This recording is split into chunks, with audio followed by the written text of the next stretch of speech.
with Art Stapleton, a New York Giants podcast brought to you by NorthJersey.com and The Record. I am your host, Art Stapleton. We are here live at MetLife Stadium. Giants draft party is going on, well, kind of kicking off in a little bit. I'm here with two special guests. We are going to talk the NFL draft. We got John Schmelk, Giants pregame, postgame host, podcast czar, everything at the Giants. Okay. John Schmelk. Steve Serby of the New York Post, New York sports writing legend. And I'm Art Stapleton, like I said. Thanks for everybody watching. And we got something going on tonight, guys. Knicks game 3, right? Yeah, that's what we're talking about, right? Yeah. Knicks, no Rangers talk. Rangers aren't in the playoffs. Yeah. So let's set the table. What we're hearing, the latest we're hearing, Giants. We were just debating where in the Knicks game the Giants would be picking. But initially, if they don't, lollygag in Lambeau, they should be picking around 8:30, probably closer to 8:40, maybe even 1:45, 10-9, depending on how many people they parade up and down the stage. But I'll go with you, John, first. I think we're all in agreement at this point that it's going to be chalk at the top, and it's going to be Cam Ward to the Titans, Travis Hunter to the Browns, and then Abdul Carter to the Giants. What are your thoughts as far as those top three? Look, that's been the consensus, Art, I think, since we started this process back at the Combine, that Cam Ward was going to vault into the first quarterback spot. He did, to the point where when we were at the Combine and we spoke, guys, that I think everyone thought the Titans would be open to moving that pick. They didn't seem to be in a rush to find the quarterback, but as they got more exposure to Cam Ward, they seemed to fall in love with the guy, and that looks like it's going to be the pick. As for the Browns, they seem to want to make a splash on offense specifically, and Travis Hunter, probably the most explosive offensive player in this draft class. That makes sense. He can be a two-way guy. We'll see how they use him. And then the other, aside from Ashton Jeanty, the running back, and I don't think we're going down the running back in the top 5 path again, the other elite blue chip player from the consensus analyst in this draft class is Abdul Carter. So we don't know for sure if that's what the Giants board looks like. Maybe someone's close to him on their board. We don't know that.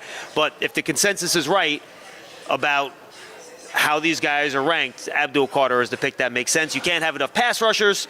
Obviously, I've had people, Daniel Jeremiah has done this, other people on our various Giants Huddle podcasts have done this, have compared him not just to Micah Parsons, but to Von Miller. That's the type of pass rusher he is. And if you can get that type of guy earlier in the draft, you pick him. I don't think there's any question, John, and I think, Serb, when you're Mr. Mock Draft, I do a lot of Giants only. My drafts are mocked more than most. That's correct. Yes, I understand. For years now. When was your first mock draft? When did you start doing it? Probably before you were born, I would think. I don't know about that, but, Probably in the 80s, early 90s, maybe. I'd have to look it up, Art. Yeah, I mean, it's kind of funny. We hear the music around, in the background here. They're getting ready for a party here at the Corona Club. But for you, sir, when you were sizing it up, like John said, I mean, I think once the Colorado Pro Day came around on April 4th, I think it went from Abdul Carter 2 and Travis Hunter 3 to Travis Hunter 2 and Abdul Carter 3. Where have you been over the last couple months? Were you always I thought Hunter 2 and Carter 3? Well, first I was Shador. then I was Travis Hunter. And then now finally it has to be Abdul Carter. You can't pass on a quote-unquote generational pass rusher. The Giants won 2 Super Bowls with pass rush plus quarterback. That's the formula. And Abdul Carter, John, you've studied these guys as much as anybody. How is he different from Micah Parsons? Well, they're similar. They both were the same number at Penn State. They both started as off-ball linebackers, turned into edge players. Abdul Carter actually has much more edge production in college than Micah Parsons has. People forget about this when they kill people for letting Micah Parsons drop, 12 in the draft, whatever it was. He was a middle linebacker. Wait a minute, Dave Gettleman let him drop, as I recall. Yeah, because he was the only team that let him go down that far, right? So he was never a pass rusher in college. If he was a guy that was on the edge in college and had all that pass rush production, he would have went top 3 in that draft. He wouldn't have dropped into the double digits. But Abdul Carter has shown that because Penn State used him that way as in his final year there, right? As an edge guy to get after the quarterback. He had 12 sacks, and he was a blitzer before that. He's only 250 pounds, so he's not some 270-pound monster out there, but that's fine. He's got dip, bend, the type of athletic traits that he has are the same type of athletic traits that Michael Parsons had. I think he might be more athletic. He's not as strong, but Agree with that. but he has I believe he's got the frame to bulk up. And the Giants, their cafeteria is known for their food, right, Art? I don't know about that. We haven't been in the cafeteria since Pat Shermer, so. It is. I can confirm. Yes. Schmelk is lucky enough to get some of that grub. But look, you don't overthink it. You don't reach for a franchise quarterback as badly as the Giants, as desperate as they are for a franchise quarterback. You can't reach for one. And you take the best player on the board, and that should be Abdul Carter by a mile. You know, 1 second, Art. I want to quote Dane Brugler, who retweeted you the other day, and there's something else that he told me at the Combine. And this is what he said on our Giants Huddle podcast 2 weeks ago.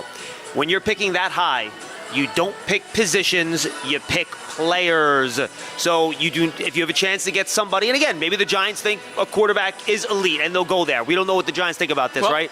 But if you have an elite guy, especially if this isn't a guard, this isn't a safety, it's an edge rusher. It's the second highest paid position in the game. It's the second most valuable, the quarterback. You pick the player, no questions asked. And here's the thing, guys, because that brings us to our next topic, and I want to talk about the rumors that have been this week. And one of the selling points to me for Abdul Carter is if you're not going to take a quarterback in that spot. I understand it. I understand what you have in the class of 2025 and what you're not going to take.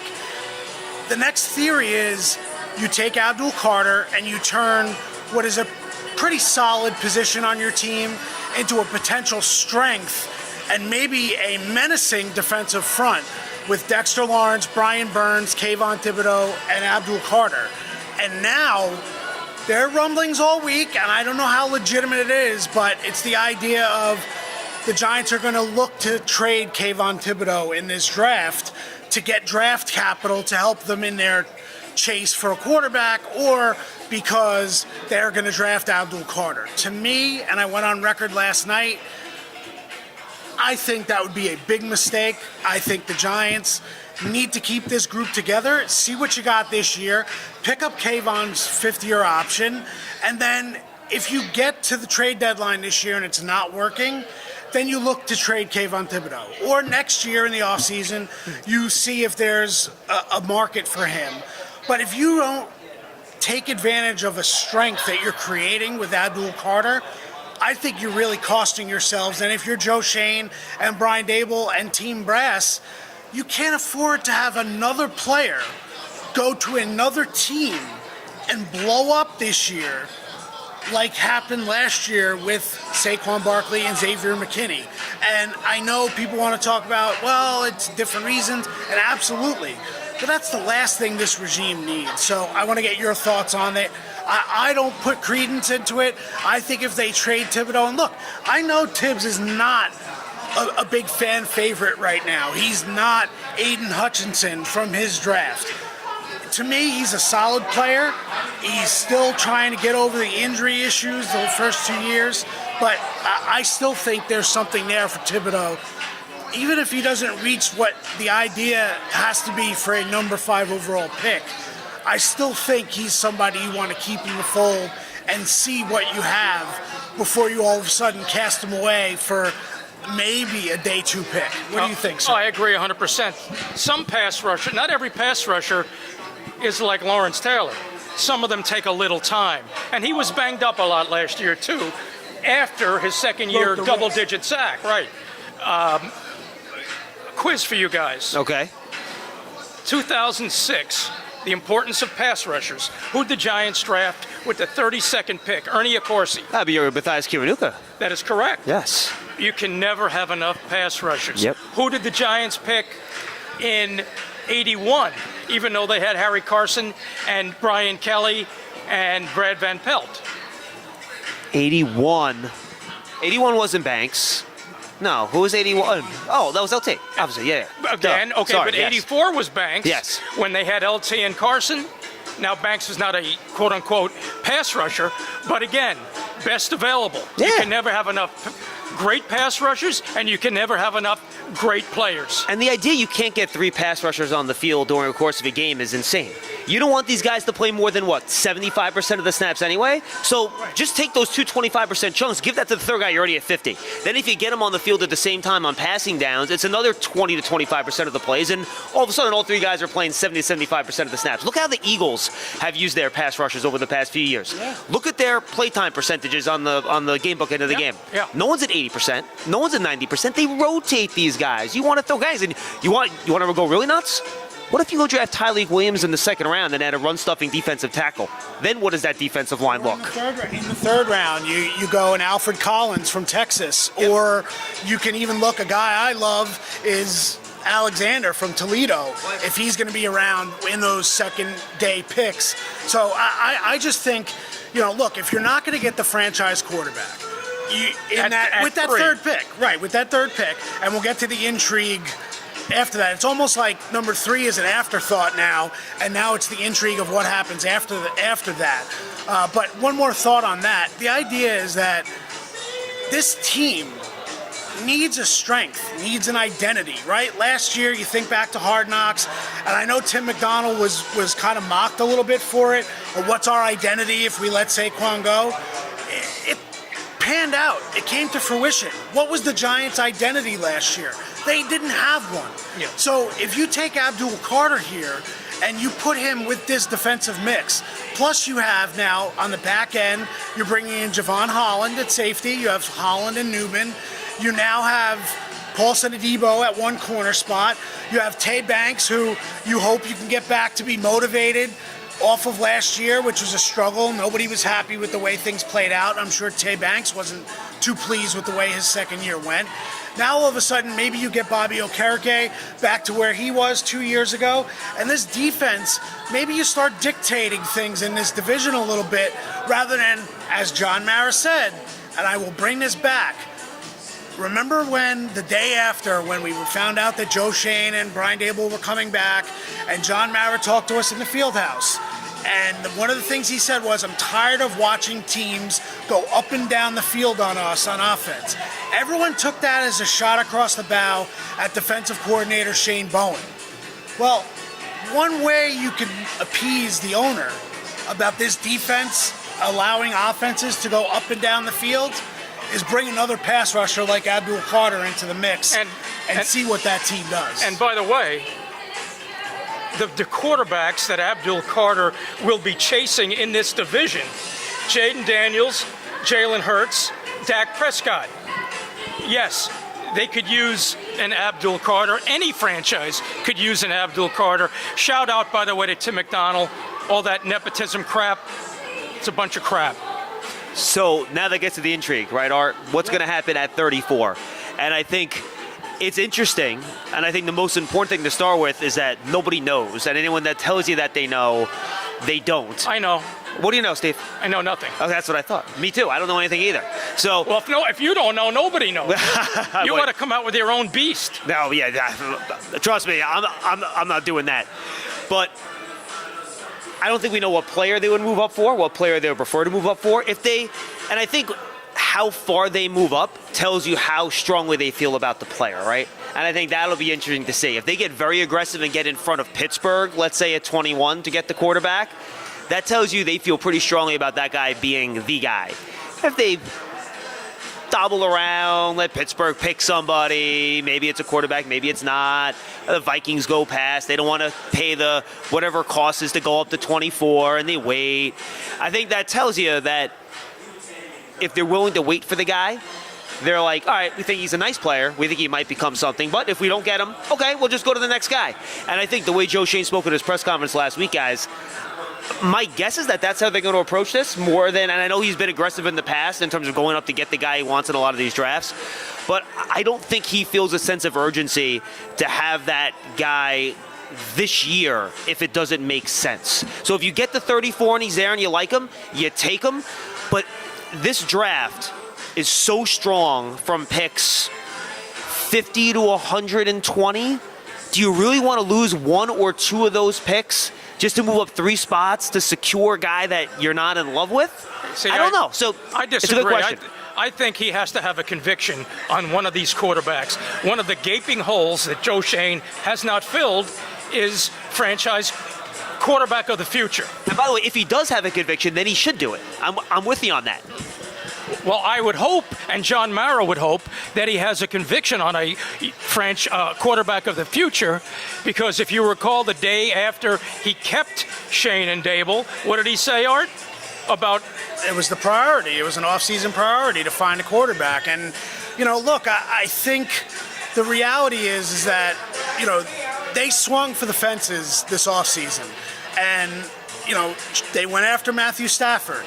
And, they thought they were pretty close. And then, as we all expected, or at least I did, I'm sure you guys did, Stafford did the sensible thing and went back to the Rams. And then they were in the Aaron Rodgers mix. And the idea was, well, they're just going to wait for Aaron Rodgers.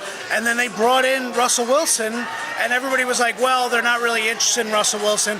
The fact is, we found out weeks later when Joe Schoen told us that, look, when he told us at the owners' meetings, we made Russell an offer when he was here on his visit. And so it wasn't the Giants waiting and then they brought in Winston the beginning of the following week. It wasn't that they weren't interested in Russell Wilson. They made him an offer. Russ needed to kind of sort through things as far as what he wanted to do. So now they're in a position where, I had someone ask me this the other day, and I made my case how Dable and Shane should stay, and everyone on this podcast heard it, and I wrote it. And one of the reasons was they need an opportunity to draft a franchise quarterback. And somebody reached out to me on Instagram earlier this week and said, how do you feel now, because now you're saying they're not picking a quarterback at 3, that you sold us on they should stay and not pick a quarterback at 3. And I said, well, there's nuances involved. They have an opportunity. They need to find a quarterback. If they don't go for a quarterback, I feel like you've given them enough opportunities to find a franchise quarterback. If they pick somebody and he doesn't work out, well, then I feel confident enough to say, you know what, then it's okay, then you can move on. But at least you've given them another opportunity this year to see what you got. But you can't manufacture the player if he's not there. Well, and I think you get to certain classes and the guy sometimes just isn't there, Steelers would have loved Kenny Pickett to be their franchise quarterback 3 years ago. How'd that work out? Not so good, right? So the guy has to be there for you to pick him. Now, the Giants might believe one of these guys or those guys. They might not. We don't know where he is on their board. If they do, great. They should find a way to go and get that player, whichever one it might be. And I think you could make a good argument for any of the 4 guys in that second round in that second cluster.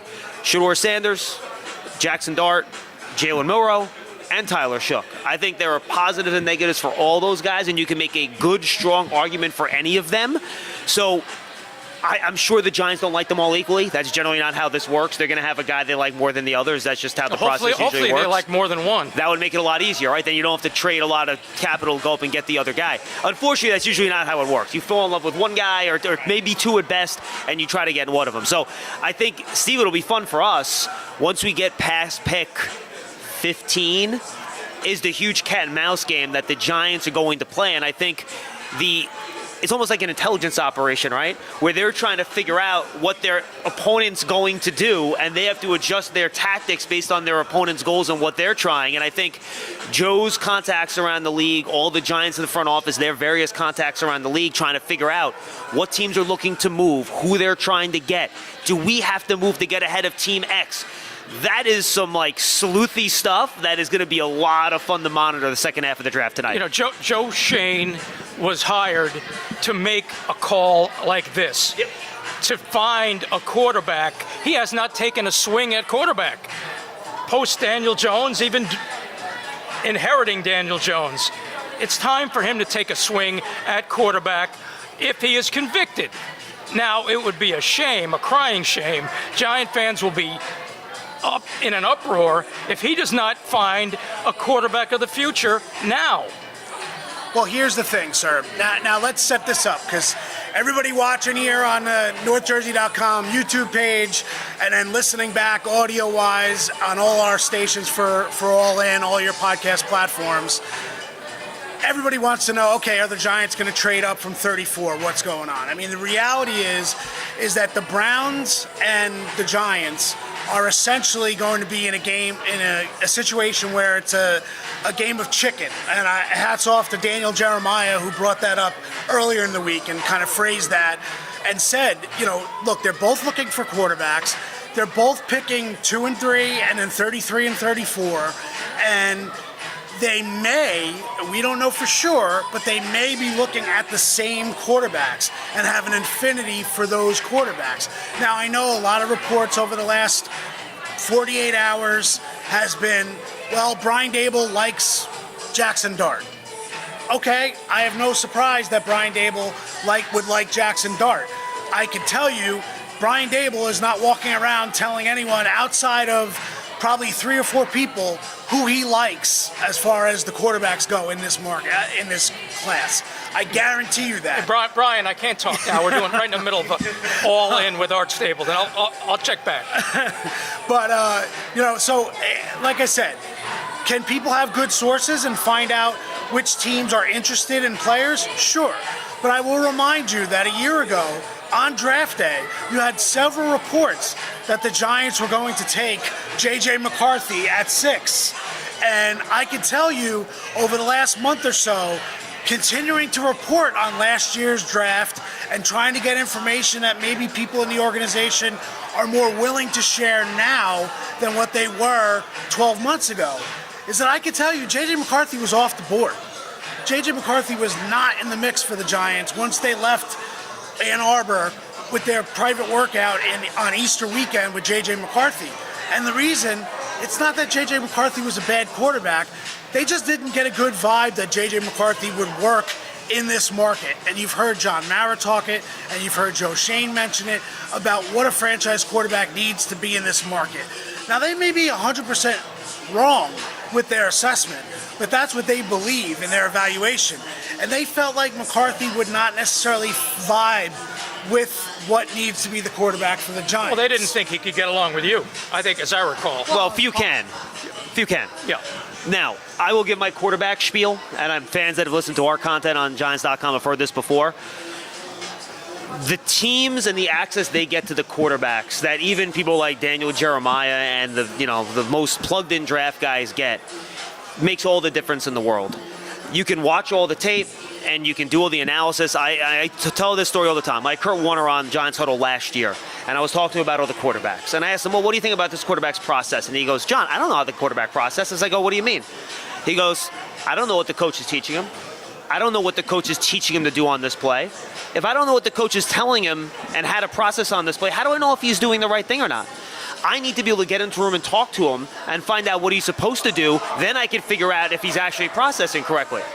So who am I, who's never played quarterback a day in his life, going to try to tell somebody off of watching all 22 whether a quarterback processes well enough when Kurt Warner, a Hall of Famer, tells me he can't figure it out? So I think all of us, including the analysts out there that don't get to sit down with these guys, are at a huge disadvantage in the quarterback thing. All we can do is talk about how they played, how they do in clutch situations, what their physical traits are. That's what we can talk about. You can maybe see some anticipation and stuff, but I think that's why these private workouts and the 30 meetings for quarterbacks specifically, and Joe Shane and Brian talk about this all the time with their process of evaluating quarterbacks, right? It's so vital to get a full picture of these guys, even with the off-the-field stuff that Art's talking about. Can they handle New York? Which I think, by the way, I think all 4 quarterbacks this year we're talking about here, and maybe even other guys, they can. I think they all have the personality to handle it based on what I've heard about them. So, but you don't know it's very important. until it happens. Well, that too, of course. You don't know when, as I always say every year, everything's hunky-dory until things go wrong, and then you figure out how things are going to work in all aspects of things. But I just think people have to be a little humble in how they talk about these quarterbacks when they don't have the same access to the players that a lot of these teams do. But here's another reason why I think it's important, critical for Joe Shane to take a swing at his own quarterback of the future. Who's the head coach? Why is the head coach here? Why was he hired? Because he's an offensive guru, right? He didn't work wonders with Daniel Jones. He did 1 year. 1 year he did. So why not get your quarterback for your head coach, who you are very tight with, who you saw do what he did with Josh Allen? Get that quarterback here now, because you don't know if you're going to be here next year. You don't know if Brian Dable will be the coach of the New York Giants next year. Look, I do give Joe Shane credit, and I know I've been called an apologist and all that stuff. We could all have our opinions, but the reality is that after the season, Joe Shane was asked, "Are you going to throw a Hail Mary because you're basically on a hot seat that John Mara didn't put them on, but everyone else has seemingly interpreted what John Mara said about wanting to feel better at the end of this season as them being on a hot seat." Okay, fine. But nothing in this offseason so far has suggested that Joe Shane has put the future of the Giants at stake for the sake of Joe Shane remaining or losing his job as general manager. Do you know how John Mara feels better about the team next January? You draft a bunch of really good football players. I don't care what position they play. You draft a bunch of really good football players. And I hate to boil it down to being simple, but that's really what it is. But a big part of the evaluation could be, wins and losses aside, because that's a tough schedule that awaits the Giants, could be a young quarterback's development and progress under Brian Dable. And that's the key. And I watched something this morning, and I thought it was really good. John Gruden has always done these QB camps with the several draft prospects. He used to do it at ESPN. Now he's at Barstool. Gruden's QB camp. It posted this morning with Jackson Dart. And I watched it because I wanted to get a sense of who's Jackson Dart was. And I imagine that in these meetings that Gruden has with the prospects, it's similar to what Dable wants to put these guys through on their private workouts and their 30 visits. We saw at the Combine last year, but they only get 15 minutes in the Combine, so it's not much. But I want to talk about, you mentioned the personalities of the guys, but also here's this question was asked by several people on social media, so I'll pose it to you guys, but I'll give my answer. Is that why for 2 months all we hear about was Shedeur Sanders is going to be the next quarterback of the Giants, and now all of a sudden they don't like Shedeur Sanders? What happened? And my answer is, when front office execs and head coaches tell you in February that it's too early to talk about who they like on their draft board, they're not lying. They're really telling you, we don't know, because the coaches don't get to start breaking down the film and meeting with these guys until the Combine. That's the first time that they actually get to meet with these guys. So my question to you guys is that, what do you make of the whole Shedeur Sanders, Jackson Dart, Tyler Shuck, and Jalen Milroe? Let's get your opinions. I have mine. I've expressed it. What do you think, John? Sir, why don't you go first? Of each what other. do you think of these guys? Yeah, who do you like? Who do you like? Look, I'll be honest. I haven't seen these guys in person. I haven't interviewed any of them. I don't know their makeup. I've seen highlights.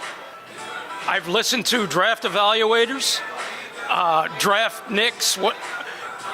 It means nothing. None of it means anything. Nobody knows anything. Trust me. Especially when it comes to quarterback evaluation. Exactly. Nobody knows. The league itself. Look at all the first-round mistakes that have been made over the years. Zach Wilson most recently, right? Well, sir, I went through it. All the first-round picks drafted since 2000. The measure of success that I used was getting your team to the second round of the playoffs, and I would consider that a success. Of the quarterbacks picked in the first round since the year 2000, the hit rate's 45%. Coin flip, essentially. And in the second and third round, it's 14%. Well, I was talking to our old friend Ernie Accorsi last night, and he pointed out that you can find quarterbacks after the first round. It's just really hard.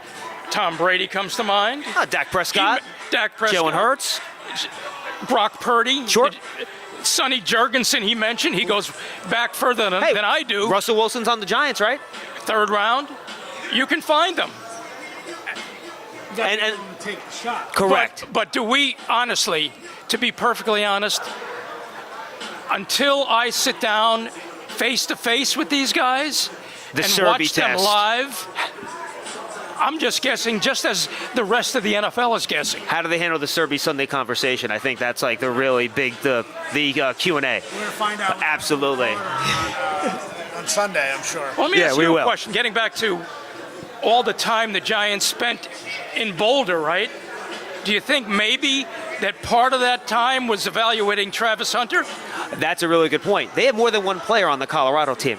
That's a really good point, and they were picking at the top of the draft. And remember, Can I give you the one thing about the Colorado thing is that I've heard from people that their top 4 receivers, including Travis Hunter, the Giants have had extended time with all of them. Hunter, Will Shepard, Horn, and Wester. yep. All 4. I The heard Giants have met they're with drafting all 4. Now, part of that is obviously part of their gathering intel on Shedeur Sanders and Travis Hunter. But I wouldn't be surprised if Hunter and Sanders end up elsewhere and one of those receivers end up here with the Giants. Very possible. All right, a lot of things you guys touched on. One, you bring up Dable as a quarterback developer. I talked to a lot of these guys that have been in the league on our Giants Huddle podcast, and they all glowingly, without me bringing it up, about how much they trust Dable as an offensive mind and as a quarterback guy. He is widely respected around the league in that respect. I know Giant fans like to poo-poo. Oh, Josh Allen, he did that with his quarterbacks coach and what other nonsense they throw out there. It's not true. Like, he's widely respected. So get him a young quarterback. Right, and I think, and I said this before, I think you'd have good arguments for all 4 of these guys, and I'll make one very briefly. Shedeur Sanders, I think, knows how to play in the spotlight, and I don't think that would bother him here. He's tough, and he's accurate, and those are 2 very important traits for a quarterback. You like that about him, right? He's lifted up 2 programs. He's had a lot of comeback wins. So those are things you like about him. Yeah, but opinions are all over the map on him. Correct. In terms of what he's had in meetings, absolutely. And like you said, I've actually talked to the other 3 guys briefly at the Senior Bowl. I have not talked to Shedeur, so I don't have an opinion on that. But some people have him in the second round. Some people have all these quarterbacks in the second round. That's why they're not. And look, that's the other thing too, right? You say that, now all of a sudden they don't like Shedeur Sanders. It doesn't mean they don't like. The fact that they're not picking him at 3 doesn't mean they don't like Shedeur Sanders. It just means that they might like somebody else more. Yeah. As Dane Brugler says, and this is one that he retweeted you today, unless you think Shedeur Sanders, some people believe, unless you think he's the best player in the class, you hate him, right? You can still think he's a really good player and like him and not want to pick him at 3. The guy that really intrigues me is Jalen Milroe. And he's the lottery ticket. Right? If you're shooting for upside, he's your guy. He could walk in and play running back in the NFL tomorrow if he wanted to. He's 220 pounds and he runs a 4.4. His running skills off the charts. And he's a high character kid. He's a great kid. And even though he's a long way to go, we just had Phil Simms on the Giants Huddle, and he said, look, this is like maybe a 2-year thing with him. It's going to take a while. But here's the thing. He's so talented in other ways that 2 years doesn't have to be spent with him not helping your team on the bench. He can learn to be a quarterback, but you can still use him in packages and other ways to take advantage of his athleticism. And to your point, you bet on the kid. The same way the Eagles bet on Jalen Hurts' personality and him as a person, you do that with Jalen Milroe. Then you get to Jackson Dart. Coached by a really good coach in college, very consistent, accurate, has a good arm, throws it well, playing a little bit of a simple offense, so you have to figure out how that's going to translate to the NFL. I know they gave him a little bit more as the season went along, but how does that translate? I think those are fair questions. He doesn't have an A+ arm. He is I would say B+ arm. It's good, it's not great. Look, what I look for in a quarterback, all things being equal, is do they know how to play the position and do they know how to play the game? Right. It all boils down to that. And then Tyler Shook is old. I think he might be older than Serby. Well, no one's older than Serby. He's like 73, isn't he? Yes. No, so he will be 26 when the season starts. But honestly, if you just took all that out and all you did was watch this year's tape on all those quarterbacks I just talked about, you can make the argument his is the best out of those 4 quarterbacks just from this year. But how do you weigh the injuries? How do you weigh the fact that he was the 25-year-old playing against 20-year-olds? Those are all fair questions. So those are, I think, are the arguments for each one of the 4 guys. Sorry to be long. Yeah, no, dude, this is great. This is why we have John and Steve on the podcast tonight. John, you've been a regular. This is our 3rd year at the Giants draft party on draft night 1.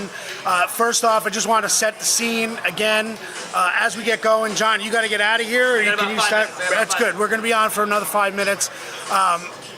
Special thanks to the Giants, to Sydney and Carrie and Jen for setting this up. 3rd year in a row. We also were at FanFest last year, so appreciate that. I'm Art Stapleton. This is Steve Serby from the New York Post, John Schmelk from the Giants. We're talking draft. I wanted to do this kind of final segment. All right, we're sitting here at 34. We don't know what the Giants are going to do. Are they trading back? I have several places where I think Joe Shane likely has frameworks of deals in place. Joe's talked about it the last couple of years. That's how he sets his draft up. He will make calls all day today. And here's where I think the Giants will be looking. I give Daniel Jeremiah credit. He mentioned the Seahawks at 18. We know Joe Shane made a deal with Leonard Williams and the Seahawks a couple of years ago. So there's that relationship with John Schneider. John Schneider may want to move back into the end of the first round or the beginning of the second round. So maybe they go to 18. I think 20. And the Broncos, I've heard that they've wanted a running back or a wide receiver. If they can't get a running back or a wide receiver that they want, then I think that might be a spot, one spot ahead of the Steelers. 24, I think with the Vikings, they only have 4 picks. I think the Vikings may be a spot where a team can move up. That's a big one. I think 26 with the Rams, you never know. Hey, maybe Brian Dable will get on the horn again and make a deal with Sean McVay like happened 2 years ago. And then I think, surprisingly, Adam Peters and the Commanders at 29, there was talk that maybe they will look to move back, and they have no problem trading in the division. They traded with the Eagles last year. Maybe the Giants move up to there. And they're missing a 3rd-round pick for the Debo trade. Exactly. And then there's one final wild card. If we get to 30 and nobody has picked a quarterback, and the Browns haven't taken anybody, and the Giants haven't taken anybody, I don't think the Giants can go into tomorrow night feeling comfortable sitting at 34 with more than one quarterback. I mean, if you're going to make the pick and you have your guy, if it's Dart, if it's Sanders, if it's Milroe, don't sit there tomorrow night and be passive and let the Browns dictate at 33. Go get your quarterback. Have Joe Shane call Brandon Beane if he's sitting there at 30, his old boss, and say, what do we got to flip you to make you go from 30 to 34? Yeah, in my 3rd mock draft, I had the Giants trading with Mr. Bean, his old boss, Shane's old boss, for Jalen Milroe. In my most recent mock draft yesterday, I had Shane trading with Minnesota at 24 and picking Jackson Dart. And again, have I spoken to any of these quarterbacks? No. Have I seen them live? No. I only know what people like Schmelk, his analysis. Don't listen to me. But I'll defer to Eli Manning. Eli Manning likes Jackson Dart. Shocking. The Ole Miss, the Ole Miss brotherhood. So does Charlie Weiss. Have you heard him? I think. Look, but if I'm Shane, try hard to fall in love with one of these quarterbacks. Giant fans need a quarterback of the future. They need the hope that a quarterback of the future brings. If they have a conviction, obviously they have to have a conviction. I hope that Shane and the Giants and Brian Dable do have that conviction. I would just give one heat of warning to that, and they could very well pick a quarterback. Don't try to rush this guy onto the field, because I don't think they don't have to. I don't think any of these guys, and I think Shook's the closest to helping right away based on the type of offense he played in last year. But I think all these guys need some time to marinate, from Shador to Jackson Dart to Jalen Milroe especially. Zach Wilson is the perfect case study in rushing a quarterback. Let these guys sit. I don't care if you start the season slow and you're 2-4 or 1-5. No, you have to get the young guy in. No, you don't. Just because they're a first-round pick doesn't mean they're ready to play right away. Can I ask you one? How would you have liked to have covered Aaron Rodgers, Art?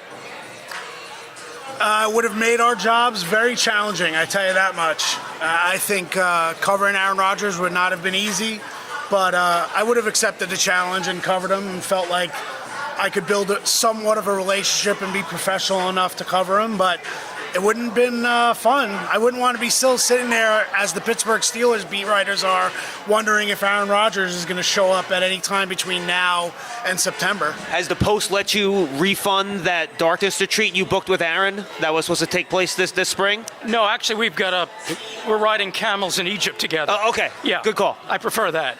All right, so let's wrap it up here. We've been going. I appreciate special shout out to Mike and Miguel, our producers on site today. Shout out to Paul Wood. We know you're missing it. We know you're eating your heart out, sitting up there where you are, spending time with family. So enjoy that. But let's make our predictions, right? Let's see where we're going. Schmelk hangs his head because the last thing you want. If you want to ask out of it, you don't have to. But I'll close with my prediction. So Steve Serby, you're up first. What's your prediction for what the Giants do tonight? Abdul Carter at number 3, and a trade into the first round for Jackson Dart, because that was my last mock. I have to stay with it. There's so much noise about Dart. I feel like it's not going to happen. It's too strong of a play. Just on my instinct as someone from that grew up in Brooklyn that doesn't trust anything. So I just feel like it's not going to happen. My gut tells me that it'll be a trade up and the Steelers will not take Shedeur Sanders, and that's who's going to wind up on the Giants. That's my gut feeling. I know nothing. I stress this, nothing. But my prediction will be that the Giants will only make one pick today. It'll be at number 3. It'll be Abdul Carter. Interesting. And so we'll all be complaining at around midnight that we had to wait all this time. My prediction is that it's going to be Abdul Carter at 3, and I do think that they will trade back into the first round. I think it'll be very late, and I think they end up taking Jackson Dart, and I would think that it would be Sanders, but I do think that both the Browns and the Giants will end up trading back into the first round out of concern for the Saints, trying to figure out what's going to happen. I think the Browns trade in and draft Sanders to kind of put Travis Hunter and Shedeur Sanders back together, and I think the Giants end up taking Jackson Dart. You mentioned Eli before. Got to make sure that when you hear Eli Manning constantly, if the Giants draft Jackson Dart is nothing like Eli Manning. Jackson Dart is Baker Mayfield 2.0 as far as personality goes.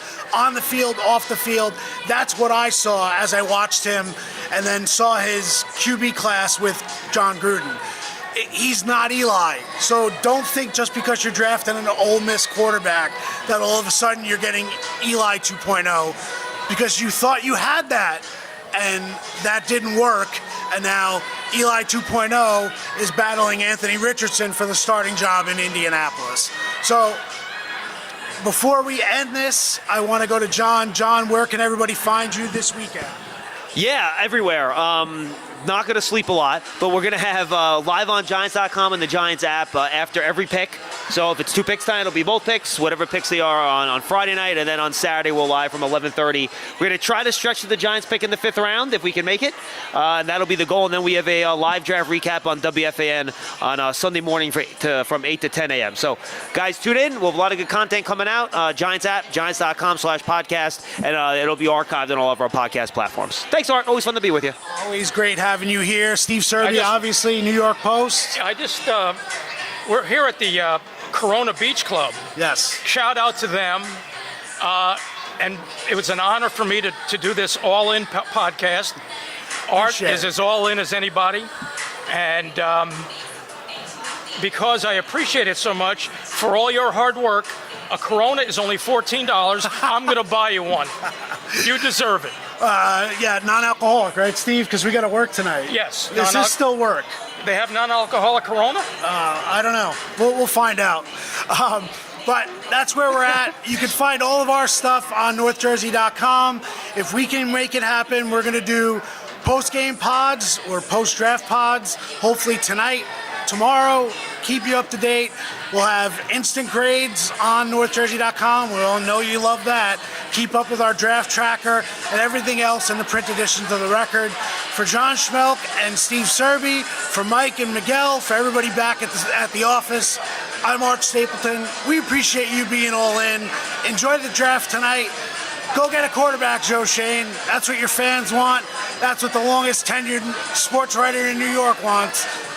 I'll just be all in whatever you got online. So appreciate you being all in. We're all in. We'll be all in all weekend long. Thanks for tuning in. Appreciate it.